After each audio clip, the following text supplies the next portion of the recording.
I worry about national security amid Trump's money ups and downs. They make way for influence peddling and mischief. Donald Trump has had an encouraging day or two on the money front.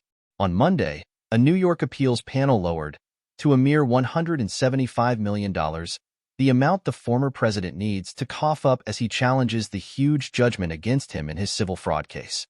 It's not clear whether Trump can obtain such a bond. He has another week or so to try. He couldn't raise an earlier, much higher sum, but this seems much more likely. That means it's possible that he can avoid having liens put on his buildings, his babies, as he called them. Welcome news in Trump world. Then, on Tuesday, his media startup had a wildly successful stock market debut as a public company. Since Trump owns 60% of Trump Media and Technology, which owns Truth Social, his stake is now worth more than $5 billion, the Washington Post reported. That development gave him a big status boost. Bloomberg put him, for the first time, onto its list of the 500 richest people. Still, there's a hitch. He can't sell his shares for 6 months. So the windfall doesn't help with his immediate challenges. Meanwhile, Trump keeps singing the blues. He even indirectly compared his troubles to someone else with a large following, praising as beautiful this message from a fan. It's ironic that Christ walked through his greatest persecution the very week they are trying to steal your property from you. I don't feel concerned for Trump who, after all, is responsible for his thorny situation, despite his claims of victimhood. But I do worry about America's national security amid Trump's financial ups and downs, because they make way for influence peddling and mischief. One reason is that major shareholders in Trump Media won't be forced to publicly and immediately disclose their stakes. That's potential trouble since we know that Trump's businesses got millions from foreign governments and officials while he was president. As Noah Bookbinder, who heads the watchdog group Citizens for Responsibility and Ethics in Washington, told the Post, it's been obvious for years that he's open to such influence. This seems like an opportunity that is tailor-made for that, Bookbinder said.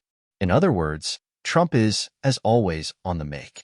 And his sheer heft of his legal and financial baggage makes that propensity much more dangerous.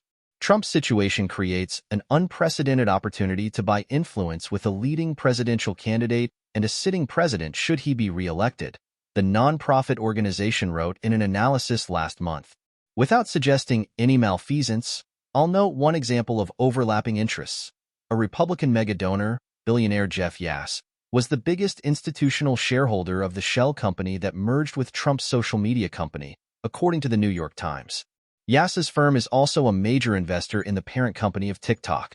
The House of Representatives just passed a bill that would force that Chinese parent company either to sell its popular video app or see it banned in the U.S. Despite Trump's reprieves in recent days, there's no end in sight for his financial or legal woes.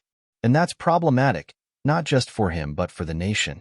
One reason he is so desperate to be elected again is that he sees the presidency as a marvelous opportunity to line his pockets. Or, if absolutely necessary, to pay his debts, though that's never his first choice. Meanwhile, his chatter gets more unhinged every day. Referring to one all-caps rant that began with "crooked Pauls" and ended with "witch hunt," his former rival Hillary Clinton posed a simple question. Does this sound like a man who should have access to nuclear codes again? As the former Secretary of State knows all too well, the answer is clear. Margaret Sullivan is a Guardian U.S. columnist writing on media, politics, and culture. Please subscribe, like, and hit the notification button for more videos.